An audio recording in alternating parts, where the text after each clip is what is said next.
Құрметті отандастар, ардақты ағайын, 2022 жыл халқымыз үшін күрделі де қатерлі сынақтан басталды. Баршаңызға мәлім, ұйымдасқан экстремистік топтар елімізде жаппай тәртіпсіздік орнатып, террористік шабуыл жасады. Соның салдарынан бейбіт тұрғындарымыз зардап шекті. Қасіретті оқиға кезінде қаза болғандардың жақындары мен туған туыстарының қайғысына ортақтасып көңіл айтамын. Лаңкестер елдігіміз бен егемендігімізге, тыныштығымыз бен тұтастығымызға қауіп төндіріп, жұрттың берекесін қашырды. Президентіміз Қасым-Жомарт Кемелұлы Тоқаевтың шұғыл шешімдерінің арқасында ел іргесі сөгілген жоқ. Мемлекет басшысын қолдау баршамыздың азаматтық борышымыз. Ендігі кезекте осы оқиғадан сабақ алып, мұндай бассыздыққа жол бермеуге тиіспіз. Бабаларымыз ғасырлар бойы аңсаған тәуелсіздіктің 30 жыл ішінде атқарған істеріміз аз емес. Қазақстан әлемге танылған еңселі елге айналды. Ұлан-ғайыр шекарамыз түбегейлі бекітілді. Елімізде іргелі реформалар жүзеге асып, орталық Азияда көш бастадық. Еуразия жүрегінде сарыарқа төсінде жаңа астанамыз бой көтерді. Бірлік барда ешбір жау сағымызды сындырмайтынына біз сенеміз. Уважаемые казахстанцы, дорогие соотечественники, январские события потрясли весь Казахстан.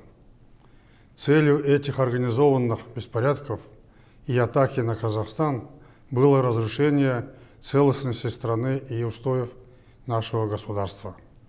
Эти события еще раз показывают, что независимость нужно беречь, как зеницу ока, как хрупкий сосуд, требующий особо бережного обращения.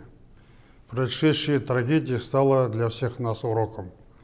Важно выяснить, кто организовал все эти погромы и убийства. Следствие даст ответ на этот вопрос. Выражаю искренние соболезнования родным и близким погибших, а пострадавшим желаю скорейшего выздоровления. Отвечая на многочисленные обращения в мой адрес и в связи с публикациями в средствах массовой информации, сообщаю, что я в 2019 году передал полномочия президента Касым-Жомарту Тоқаеву. И с тех пор являюсь пенсионером и в настоящее время нахожусь на заслуженном отдыхе в столице Казахстана и никуда не уезжал.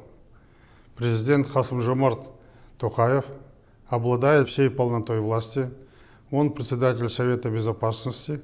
В скором времени он будет избран председателем партии Нур-Отан. Поэтому никакого конфликта или противостояния в элите страны нет. Слухи на эту тему абсолютно беспочвенны. Всем известно, что я 30 лет, не покладая рук, работал во имя нашей Родины.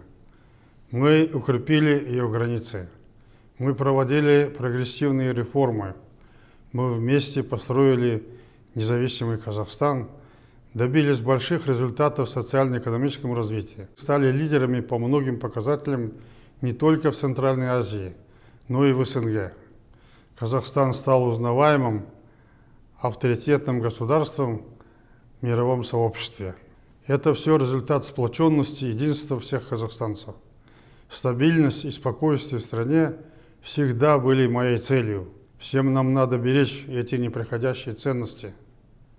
Мы обязательно пройдем через кризис и станем еще сильнее. Президент выдвинул новую программу реформ, направленную на повышение благосостояния народа. И эту программу нужно поддержать. Желаю вам, дорогие соотечественники, здоровья и благополучия. Благодарю вас за поддержку моего курса реформ и модернизации, который я проводил, находясь на посту главы государства.